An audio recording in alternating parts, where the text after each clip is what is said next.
Olá, minhas amigas e meus amigos.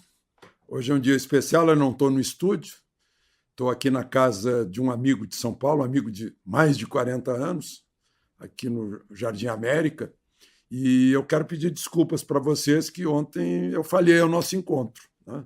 Minha irmã chegou a me ligar hoje de manhã perguntando se tinha acontecido alguma coisa comigo, porque ela não me achou no YouTube. Eu imagino que vocês também ficaram me esperando, então eu peço desculpas. Eu estou em São Paulo, fiz uma palestra hoje de manhã para num centro de convenções lotado, muito bom, falando sobre Brasil, claro, esses assuntos que a gente fala todos os dias aqui. Bom, hoje é uma terça-feira, 8 de março, e antes de dizer que é Dia Internacional da Mulher, foi o dia em que João VI, Dom João, o príncipe João, ele ainda não era Dom João VI, ele era o príncipe João, porque a rainha era a mãe dele, que veio com ele, com toda a corte de Portugal, desembarcou no Rio de Janeiro em 1808 e foi o último dia em que o Brasil era colônia. Na hora que se instalou aqui a corte portuguesa, o Brasil virou reino, né? Reino Unido a Portugal. Fomos a sede do reino português, ou do Império Português, com as possessões na África e na Ásia. E foi uma mudança para o Brasil. Significou uma grande mudança que originou na nossa independência. Na hora que o príncipe João foi embora, a rainha morreu, e ficou aqui o filho dele, o Pedro, né? E ficou aqui já como príncipe, né? E na hora que ele sentiu, e a mulher dele, a rainha, né? Que é dos Habsburgo, falou para ele: olha, é melhor você declarar a independência antes que aconteça alguma coisa, antes que algum aventureiro ocupe o trono. E aí viramos independentes. Começou num dia como hoje, num 8 de março, em 1808, e desencadeou-se no 7 de setembro de 1822, que este ano nós comemoraremos, né, o bicentenário, né, de que este ano comemoraremos o bicentenário. Então, eu peço que vocês não esqueçam de se inscrever, quem não estiver inscrito, e que, ao final, deixe o seu gostei ou não gostei.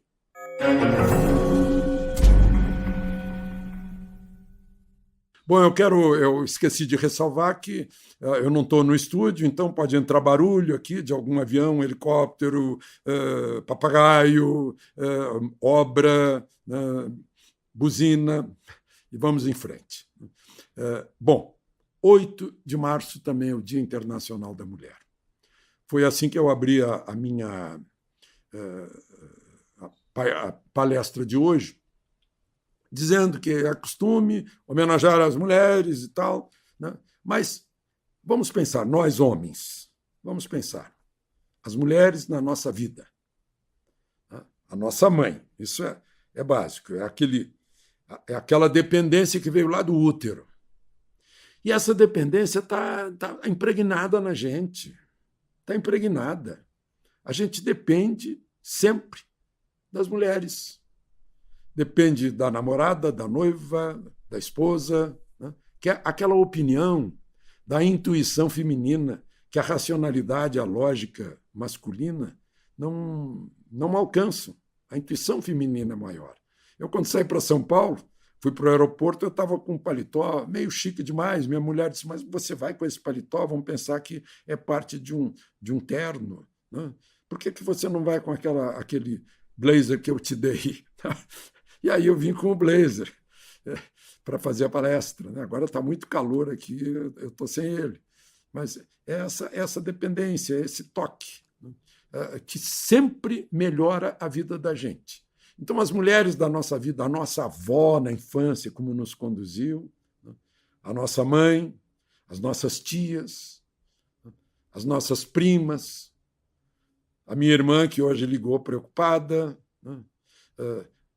As minhas filhas, a minha secretária, a quem eu entrego tudo na maior confiança, e digna de confiança mesmo por décadas, né? as companheiras de trabalho, as colegas de trabalho da vida toda, as colegas de escola, as colegas de faculdade, as colegas da vida, as colegas de balada, de barzinho, de brincadeira desde a infância. Sempre, sempre a importância de uma mulher, né, ao nosso lado. Então, essa é a forma que eu tenho de lembrar. Não é minha homenagem, é lembrar. Lembrar a importância vital na vida de nós homens.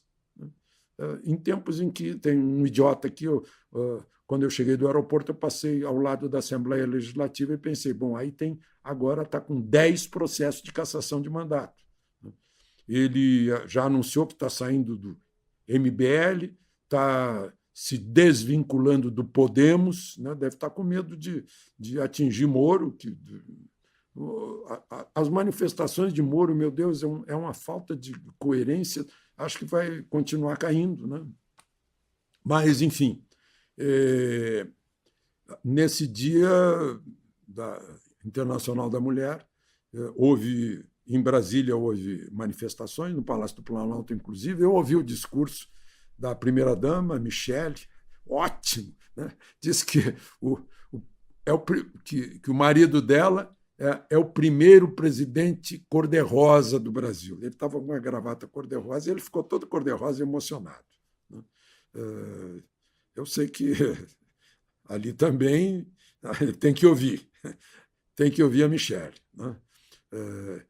Ela um dia postou dizendo que perguntaram qual era o homem mais difícil da vida dela. Ela disse: é o filho da minha sogra. Mas é isso, né?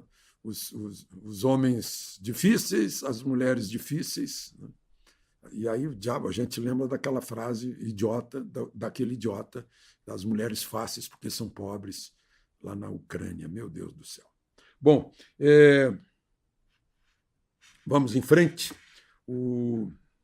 Depois do Dia Internacional da Mulher, eu vou falar ainda sobre São Paulo, onde eu estou. Eu vi uma observação do Cláudio Humberto, que é um observador muito atento da política brasileira, perguntando assim, que história é essa, né? Porque hoje se esperava que Alckmin assinasse ficha com o PSB, Partido Socialista Brasileiro. Mas ele não assinou e parece que fez uma declaração. Não, peraí, eu estou pensando. Aí o Cláudio Humberto disse assim, ele está desconfiado que Lula está usando ele para deixá-lo ocupado com essa história de formar chapa e dar um alívio para Haddad, para não concorrer ao governo do Estado. Porque não há dúvida que Alckmin é um bom nome para o governo do Estado, onde ele já ocupou o Palácio Bandeirantes, né? Daria trabalho para o Tarcísio, em São Paulo, né? Mas ele vai se prender aí a uma chapa paradoxal, né? De dois adversários, de dois que se apresentaram por décadas ao povo brasileiro como um inimigo do outro, né? O Alckmin, quando Lula disse que queria voltar à presidência, Alckmin observou com muita inteligência: quero voltar ao local do crime. O criminoso sempre volta ao local do crime, né? E Lula, por sua vez, o chama de picolé de chuchu, essas coisas, né? De repente, os dois estão juntos para fazer o Brasil, né? Fica difícil de as pessoas acreditarem nisso. Mas, enfim, são as encruzilhadas em que se metem os políticos quando resolvem fazer alianças, né? Esqueci de falar sobre, ainda no Dia Internacional da Mulher, eu anotei aqui, o vereador Carlos Bolsonaro, que é do Rio de Janeiro, apresentou um projeto de lei para criar para pôr o nome de uma escola municipal de Héley de Abreu Silva Batista. Aquela professora lá em, acho que é Janaúbas, da creche Vida Gente Inocente, ela deu a vida salvando 25 crianças. Mesmo assim, 10 crianças morreram, né, quando aquele sujeito maluco atirou combustível e tocou fogo na creche. Ela deu a vida para salvar suas crianças. Eu fico me perguntando quantos professores hoje, na sala de aula, lembraram dessa heroína no Dia Internacional da Mulher, que salvou as crianças, professora Héley. Eu lembro sempre. Não dá para esquecer. Aquilo que eu ouvi contar, né? Por que o Brasil não teve ainda prêmio Nobel? Né? Quem contou isso foi Osiris Silva, né?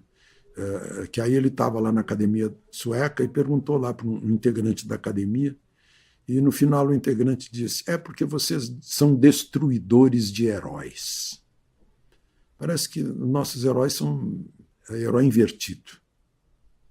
Nossos heróis têm heróis criminosos, heróis mau exemplo, heróis péssimo exemplo. É uma coisa incrível. Eu não sei o que há esse masoquismo nosso. Né? Bom, vamos em frente. Rio de Janeiro está já sem máscara em qualquer lugar. Os países estão abolindo a máscara, simplesmente. Não precisa mais. Né? E tem gente que diz que nunca precisou mesmo. Né? E claro que quem estiver doente precisa usar uma máscara eficaz, né? Para não contaminar os outros. Aí, certo. Mas não quem não está doente. Né? E principalmente crianças. Máscara em criança, meu Deus, é inominável. A outra coisa, eu recebi um relatório agora, né, sobre a eficácia de fazer o tratamento, e que está comprovado 70% de eficácia. Quer dizer, seria evitar, aqui no Brasil, evitar 456 mil mortes. As mortes seriam 200 mil. Aí eu vou me perguntar, e mais tarde eu pergunto mais, quem são os responsáveis. O Brasil já é 14º lugar em mortes por milhão da Covid.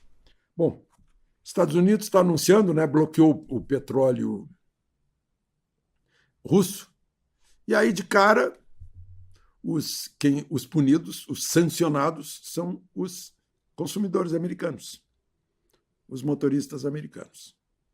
Já deu um salto o galão. O preço do petróleo está batendo em $130. Estava 100 dólares no dia em que bloquearam a SWIFT. Agora está 130 já. Faz uma semana que bloquearam. Eu tenho dito que as sanções estão sancionando a Rússia e sancionando o mundo ocidental, que está pagando a conta também. Os cartões de crédito que saíram de lá estão perdendo. O SWIFT está fazendo a Rússia usar meios de pagamento da China, que estão ganhando. A China está ganhando com isso. Então, não sei, eu acho que eles não pensam nisso. Né? Veja só, a Boeing não compra mais titânio da Rússia. E aí? Vai parar a produção de avião? Né? A Shell também não compra mais da Rússia. Então, são essas coisas aí que... Sim, e aí os Estados Unidos anunciaram, bom, não compramos mais petróleo da Rússia, então vamos comprar da Venezuela. Vão ajudar a ditadura vizinha do norte? Tudo bem. E para terminar, já que a gente fala em fontes de energia, vocês viram a energia solar aqui no Brasil, esse país ensolarado? Moro num país tropical, abençoado por Deus. Né? A energia solar instalada cresceu em 5 anos de 1,2 gigawatts para 13,5 gigawatts. 13,5 gigawatts já é mais energia solar do que a energia produzida por Itaipu. Esse é o Brasil surpreendente. De São Paulo, Alexandre Garcia.